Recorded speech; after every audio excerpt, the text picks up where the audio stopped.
Hey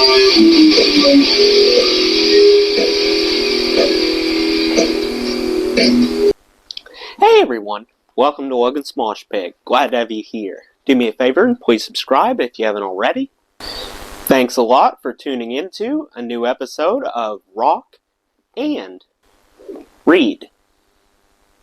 Today we'll read Chapter 4 of The Lives of Brian, written by AC/DC's lead singer, Brian Johnson. Chapter 4 is called Sea Scouts. Here we go. My biggest problem growing up was that I wasn't growing up. I was a titch, a short arse, vertically challenged, as the condition is probably known today. I'd always been one of the smallest in my class, of course, and my little brother Maurice had always been a few inches taller than me. But by the time I started at Dunstan Hill Secondary Modern, most of my friends were 5 foot something, and counting, while I was stuck in the mid-4s. Even Victor had shot up past me, and the way things were going, I was worried that my little sister Julie would be catching up soon. With every week and month that passed, without so much as a fraction of an inch in growth to show for it, my situation became more desperate. Then one day I was skimming through the back pages of a boys' magazine when I came across an advertisement for a practical book that seemed like the answer to all my prayers. The Morley Method of Scientific Height Development was the title, written by a world-famous authority on childhood growth named John Morley. So of course I rushed down to the post office, bought myself a postal order for the price of a book, and sent it off to the address in the advertisement. A week later, the book was waiting for me on the front mat when I got home from school. "Congratulations," read the inside cover. "You are holding in your hands the famous Morley method, with which you can increase your height in just 12 days. I almost cried, I was so relieved. The book turned out to be even more helpful than I expected. Within just a few chapters, I had learned that the best way to grow taller was to harness nature's magnetic forces and sleep with my head pointing north and my feet pointing south. Why hadn't anyone told me this before? So off I went to find my dad's compass, and when it was time for bed, I arranged myself on the mattress accordingly. I couldn't get the angle exactly right, mind you, because there were 2 other Johnsons in the same bed, both of whom seemed to be getting bigger by the day. Maybe that's why I wasn't working, I thought, as day 12 came and went. Then another 12 days passed. Then another. And guess what? I was still 4'6". Now at this point, as you might expect, I was starting to wonder if John Morley really was a world-famous authority on childhood growth. I mean, when I looked in the back of the book at the other titles he had written, I had discovered that he was also a world-famous authority on balding, healthy feet, magnetic super strength, profitable stamp dealing, weight gain, jiu-jitsu, building a powerful chest, strong sight without glasses, scientific boxing, and bashfulness. Meanwhile, he claimed that the most common cause of shortness was slouching, which was enough of a leap to make even my gullible prepubescent mind go, "What?" Surely whether you were slouching or not, you were still the same height. Then I noticed that all the endorsements on the back were from kids who said they had risen by several inches after reading the book, which, when I thought about it for a second, was exactly what would have happened anyway through natural growth.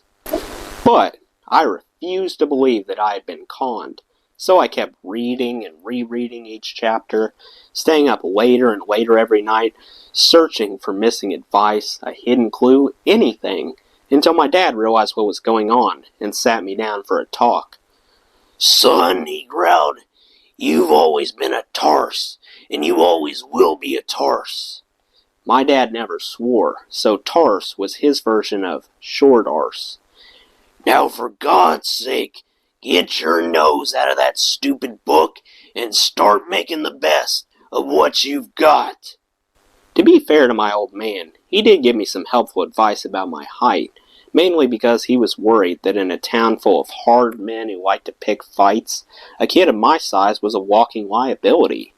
I mean, my dad was short too, but he was an absolute pit bull of a guy, which was how he had managed to survive 5 years of death and destruction during World War II. But he was under no illusion about my fighting skills. "You're just not big enough, son," he told me, "so if you find yourself in any trouble, turn around and walk the other way. And if you can't do that, hit them as hard as you can on the nose, then run." This tried and tested maneuver, my dad added, was called a Newcastle kiss. He'd been right to worry, it turned out, because I soon found myself having to fend off an attacker. I had a part-time job as a milk delivery boy at the time, which meant getting up at 5 a.m., running up the hill to Ewan's Dairy, loading up a little Austin A50 van. They also had a horse and cart, and hanging onto the back of it, delivering bottles to the houses as we passed them. It was a tricky job because there were all kinds of milk: silver top, red top, green top, gold top, and most expensive of all, brown top from Jersey cows, which only went to doctors and headmasters. So you had to pay attention, and you also had to make sure you didn't fall off the back of the van. And usually you had to do both of these things even when it was raining, sleeting, or snowing, and while a North Sea wind was trying to take off your face. The second my milk round finished, I should add, I had to dash over to the newsagents and start my paper round. By the time I got to school, I had already been at work for more than 2 hours, but I loved my jobs, especially on Saturdays when the milk van driver Letty would take me to the baker's after a round, and I'd get a meat square straight out of the oven, which would burn my mouth and tongue. But it didn't matter because I'd wash it down straight after with a half pint of full cream milk. Then I'd get paid, and I'd go and buy myself a model airplane. Just fantastic stuff. Anyway, the trouble started with the last milk round before Christmas, when people would come out of their houses and give me tips. I collected 2 pounds in total that morning, which I had decided to spend on Christmas presents for my ma and dad. But there was a big, nasty bully of a kid who also worked at the dairy. I won't mention his name, and he must have heard about my tips because he followed me out of the building after my shift, cornered me in a shop doorway, and demanded that I hand over the money. No reason. He just thought he could get away with it. I said no.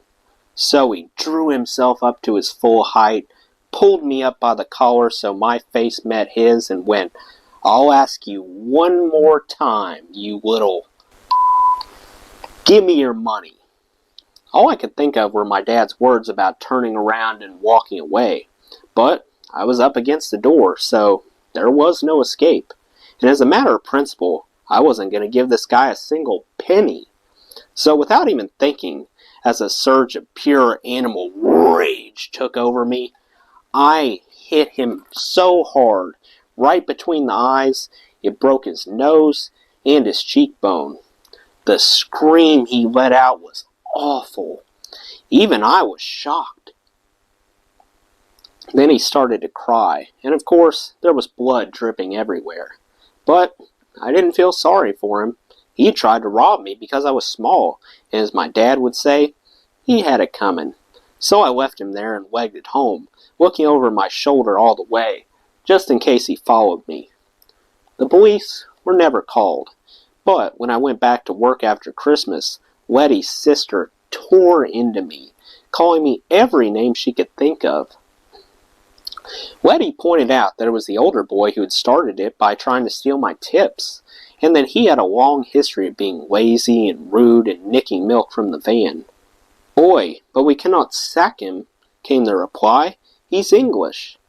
I kept my job, and he didn't. Letty was a hero to me. She stuck up for me, and that meant everything in a tough time. The one shining beacon of light for me during my late childhood and early teenage years was the 5th Tyne Sea Scouts. If you're not familiar with the various branches of the Scouts, the Sea Scouts are just like the ordinary Scouts, but with a focus on boats and water.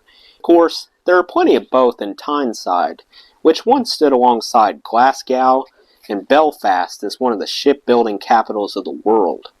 But the purpose of the little troop I joined was really more to introduce working-class kids like me to the world beyond our gray, polluted, and increasingly run-down industrial surroundings, which is exactly what it did.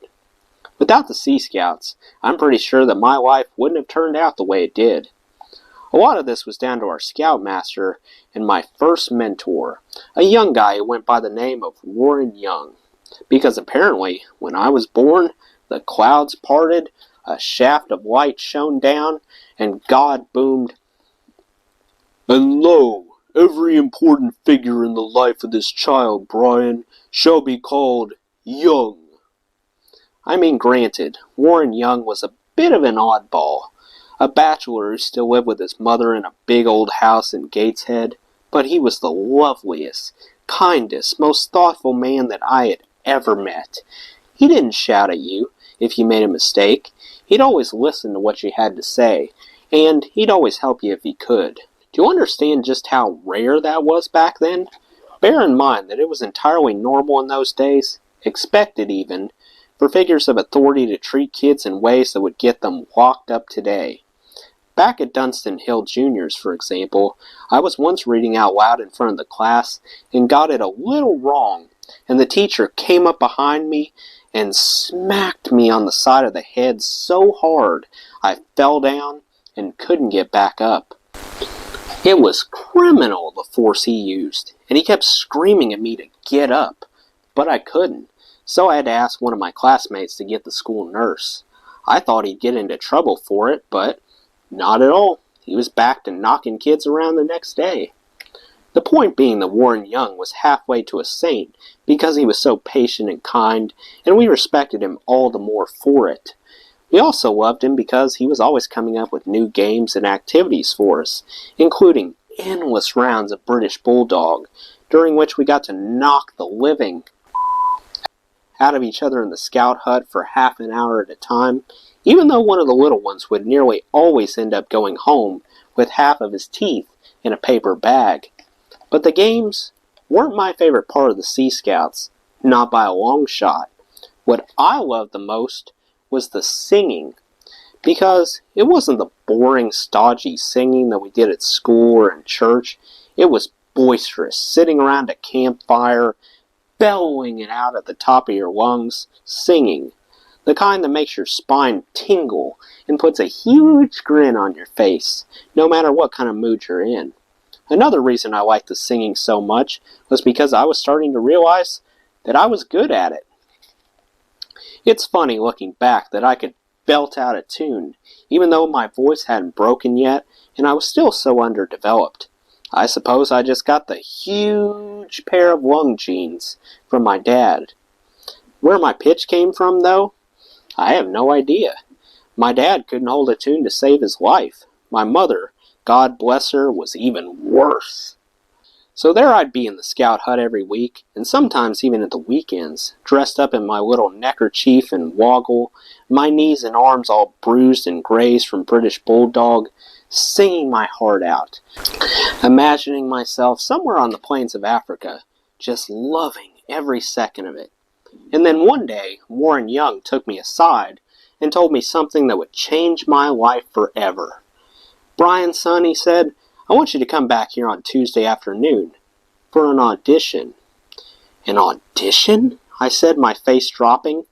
I wasn't quite sure if this was a good thing or a punishment for something that I had done wrong. "What do you mean, audition?" "Well, the scout leaders have had a meeting, and we've decided it's high time we put on a gang show," he said, "and with that voice of yours, I think you should be in it." Of course, the whole scout troop would be in it, but he said he wanted me to sing a song solo. That stopped me in my tracks a tad.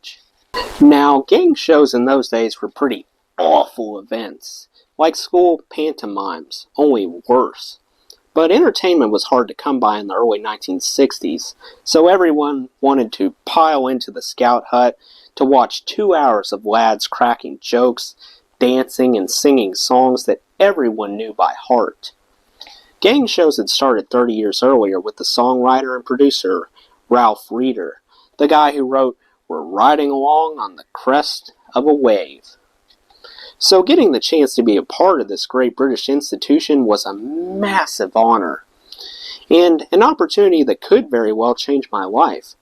But first, I had to get through my audition with the show's musical director, a much older guy named Mr. Ted Potts, who had greased back hair and a very affected, theatrical manner. I was so nervous I barely ate or slept for days. I shouldn't have worried, though, because it turned out to be a mass audition of scouts from all kinds of different troops, from all around the area.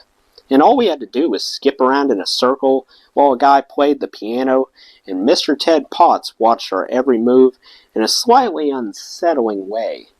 Later on, I was told that I had passed with flying colors and would be getting 4 songs to sing, a chance to sing in front of a live audience for the first time.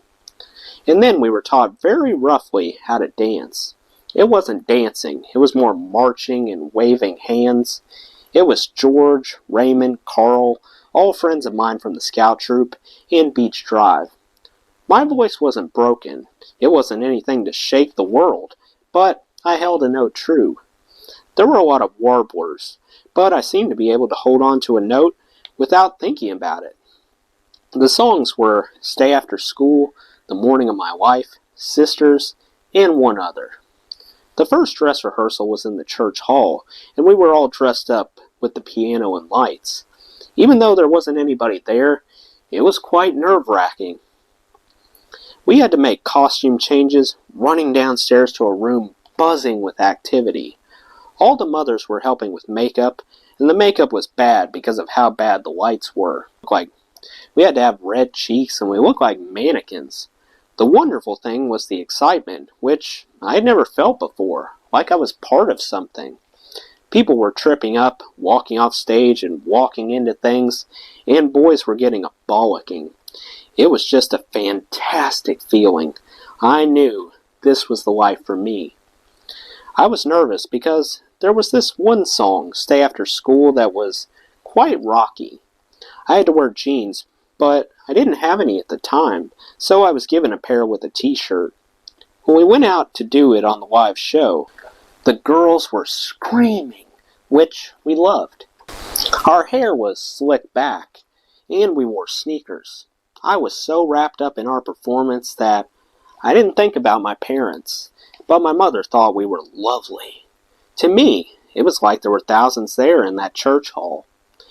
The awful thing was that we only had 2 performances, a Friday night one and a Saturday night one, and then it was over. I felt like I had nothing to do. Before the show, we would rehearse twice a week, and now, nothing. Well, that's the end of Chapter 4. Let me know what you thought of Chapter 4 in the comments below. That does it for today's video, guys. I hope you enjoyed. Make sure to like, comment, and subscribe if you haven't already. I really appreciate the support. I'll see you next time. Till then, rock on.